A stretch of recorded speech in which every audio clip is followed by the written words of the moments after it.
Greetings, TheWarOwl greets you, and welcome to another episode of Matchmaking Academy, where you are the star for all the wrong reasons. But don't worry, we are going to figure out what those reasons are and help you improve at Counter-Strike Global Offensive. Our hero today is Bobby. He is a Gold Nova 3 player, and he had some questions about taking B site on Overpass. Now, I'm excited. Dang it, Bobby. Now, I know what you're thinking. It's not what happened with our heroes over here. This all looks pretty normal except for the AFK. It's what's with this crazy buy? We got armor pistol, we have armor bison. This is round 4. How did this happen? How did this terrible buy? This guy doesn't even have armor.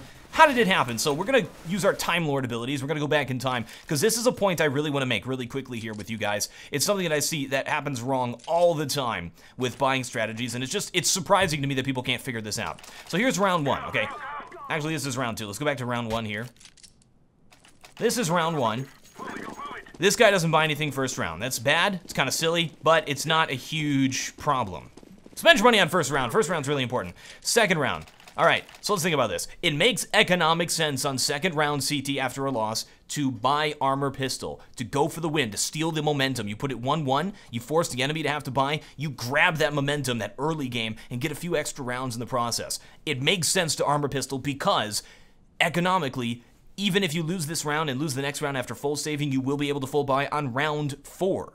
So it makes sense economically to armor pistol. One thing you could do is save and then go for maybe a third round force buy with FAMAS. You can kind of trick the other team into upgrading. There's a bunch of different mind games you can do, but that's not what happens here. That's not what happens. These guys save on round number 2. The meta, go armor pistol, guys. It makes sense. This is where they make their huge mistake. It's round number 3, and you'll see what it did in just a short little bit here. And there it is. Look at this. 2 players got a full save. 2 players are going to buy up with SMGs. This guy buys M4 with no armor. Just absolutely ridiculous. Think about this from the aim punch perspective. We got this UMP over here on the other side. This thing hits this guy once in the body. Boom. He can't shoot. Aim punched out. He's done. He bought this really expensive M4. He's not going to be able to use it because, well, he does use it because these guys screw up royally. But anyway, no armor. Ridiculous.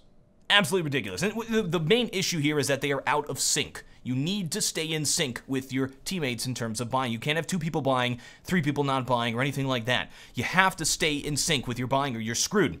It's matchmaking. I understand this is Matchmaking Academy. It's all about matchmaking in this respect, but you gotta stay in sync, guys.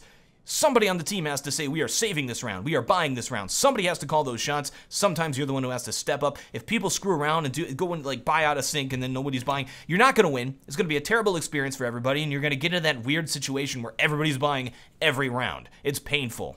Don't play like that, guys. You won't have fun and you won't win. All right, we move on to the next round, and we'll see, because they're out of sync, they did call a full buy on round 4. They should be able to full buy. This guy can't afford armor. These guys can't afford guns. It's just stupid. They get into a terrible situation here, but that's not what we're looking at. That was just sort of a quick aside, because that's one of my pet peeves, is early buying strategies. Now people screw them up so royally. What we really want to look at here is, dang it, Bobby? Our hero Bobby and his script. His crosshair placement is not bad, right? Makes sense what he's doing. And looks up top in case somebody's jumping over. That makes sense in terms of crosshair placement. Well, let's look at our minimap right now and see exactly what went wrong here. So there's 3 different places you got to look at when you're taking water. First is right here. Next is if somebody's boosted up or jumping up here to check out what's going on. And the next is right here at like short B, where a player can push through here, hold this angle, or push out a little bit closer and take you out as you're coming out. So you want to look at that position, look there, and then look there as you push out. What he did makes sense, but what he's missing here, and you can see it on the map, is a teammate. Nobody's watching his back. It makes sense to have 2 players moving down this pipe, so one guy can continue to hold this position while he scans the room and moves out in there.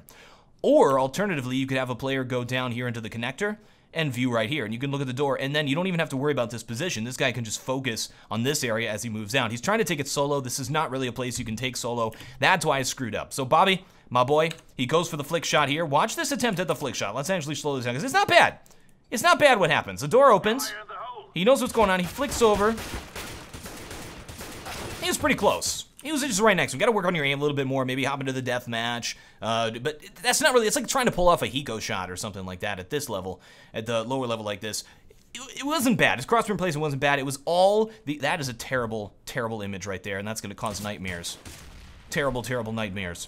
It all had to do with the coordination with the team. Maybe if this guy was alive, he could have gone down here, checked that position, or walked up behind him. But either way, it was their communication, it was their coordination. We'll talk about some other problems going forward. But the real questions that he had were like how to take Bombsite B. So let me hop in game for just a sec, and we'll go over how to take Bombsite B very basically for you guys. I'm a terrorist, and I want to take Bombsite B on Overpass. Now, there are many different schools of thought on taking Bombsite B on Overpass. Ooh, train! Where does it go?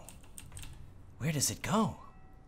How far down the rabbit hole are you willing to go? So there are two basic ways to take Bombsite B on Overpass. The first is to just run through lower B and take the site. Just run right through here and take the bomb site. This is something you're gonna do early on. You're gonna do it as a rush. If they aren't smoking off lower B, this is actually gonna be very effective. So let's think about where the CTs are gonna sit. One spot is gonna be like right up here in front. This is what the spot that they actually had to deal with. Very common spot. Sometimes an Opera will see here and try to pick you, so you gotta worry about that guy. The next spot, it looks like it's even built into the game. Right back here, look at this headshots position. This is very difficult to deal with. This player can avoid flashes very well, so he's a guy you really gotta worry about. The next spot, of course, is like right in water. This is gonna be, once you push in here, they're probably gonna fall back to this water position here, but you always gotta keep in mind a player could be ducked back here, kind of scared and hiding, waiting for your head to pass right there. The next spot is up here. We gotta think about a player's playing this spot. Look at this angle. He won't see you. If you run in and you don't push too far and you push right up here into the site, he can't see you until you get here. So it's actually really nice. Okay, so now let's talk about flashes. Like, how do you get in there? If you just run straight in, you're gonna die. Make sure somebody is always holding this angle right here. And this is where they screwed up. They didn't have somebody holding this angle. The guy in front should be holding it like this and moving in. He shouldn't be throwing his own flash and moving in like that. Somebody behind him, whoa, should be throwing the flash. So I got a flash right here. All right, let's think about how you throw this thing. You don't want to flash your teammates. A good flash is one that the enemies don't see coming and doesn't flash your teammates. So one thing you can do is just throw it through the pipe over on the right side, just like that, as a standing throw. Now, as your teammates are moving through this pipe, look at where it is. They're gonna be aiming like this, right? It's possible you won't completely flash your teammates there, and the enemies will get flashed by that thing. If you want to throw it over the top, this one's a little bit safer. You can come up to this, look at this crease right here. Stand kind of in the crease, and then look for this triangle right here. See this? Look at the top of the triangle and throw right there. This is a really nice flash because they generally do not see that coming. And look, it flashes a whole bunch of different spots inside of the site, and it won't flash your teammates. Your teammates are moving out, they're gonna be fine. So you wanna be flashing your teammates out like that. And once you take this position, you gotta worry about the player inside of the water. You gotta keep like throwing barrages of flashes at him, and make sure you can get that bomb planted. Bomb's gonna be planted sort of up in front of this area right here. Now the first smoke you wanna throw when you get in here is to block off this area. Because you didn't worry about water, you just pushed right in here. You have to smoke off water because there's probably gonna be people there. That's where they're gonna probably rotate from. If you smoke that off, you can probably get in here and plant this bomb. You also wanna smoke off up top there.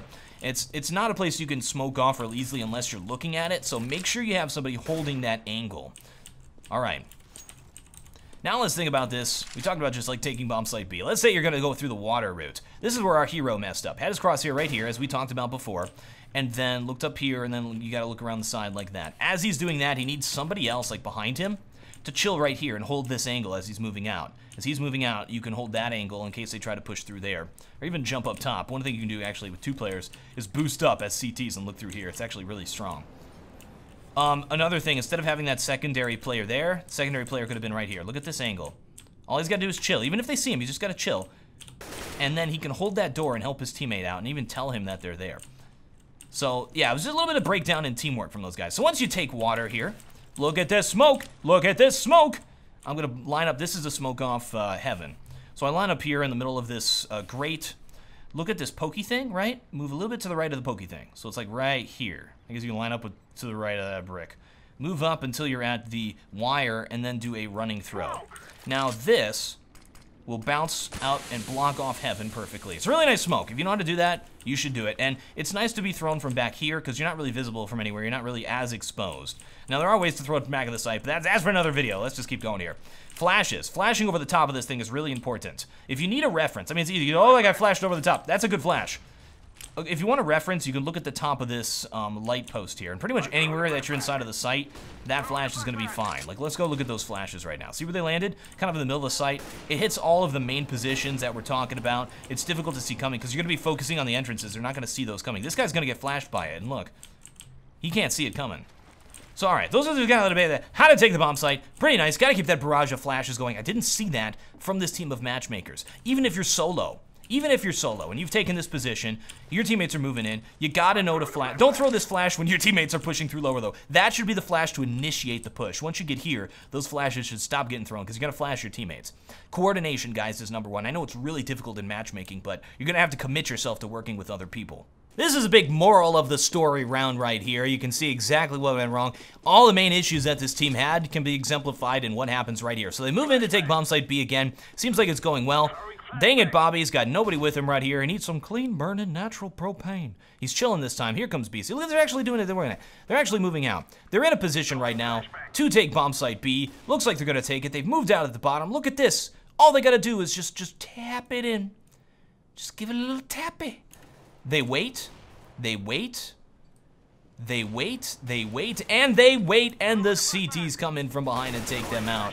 Oh my gosh, a massacre. And the B push is put on hold and all of these guys die.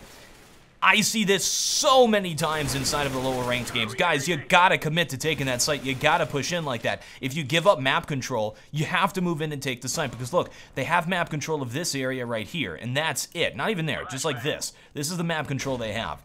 CTs can move all the way in through the back, from behind. They have full control of the map. Either you play a standard game and you move your players out all over the place, you leave one player behind at B like this, or they go for that bomb site take, but they have to go for it. You can't just chill. And these guys had a problem with that. And the round that we showed before, they moved in one at a time. It got picked off one at a time. You gotta push into that site. You gotta have the courage. And I think this stems from a lack of confidence. It's the main issue I think that these guys have. They do not have the confidence that they know how to take Bombsite B, so nobody gave the go-ahead, nobody pushed into that site, nobody knew how to do it, and as a result of not knowing how to do it, not having confidence in themselves, they never pushed in, and doing nothing is even worse than trying to do something. I mean, it's bad to just charge in there, you gotta know what you're doing, but really, you gotta get that confidence, and part of getting that confidence is knowing what you're doing, learning the game, studying it, playing it over and over again, figuring out what's going on. And that's really what makes Counter-Strike so great. So that's just great. Let's go get the owl vision. Big thanks to Bobby for sending in the demo, for putting himself out there so that we can learn. All right, we've had enough talky-talky. Let's get some action. Let's have an owl vision.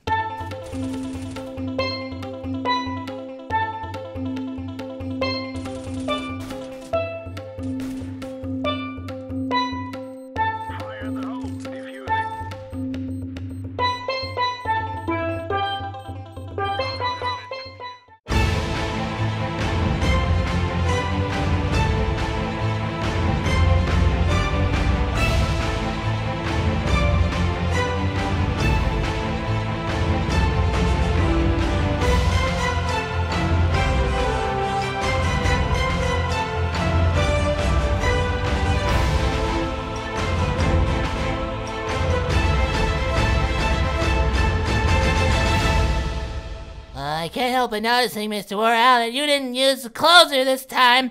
I'm gonna write a YouTube comment and I'm gonna tell TheWarOwl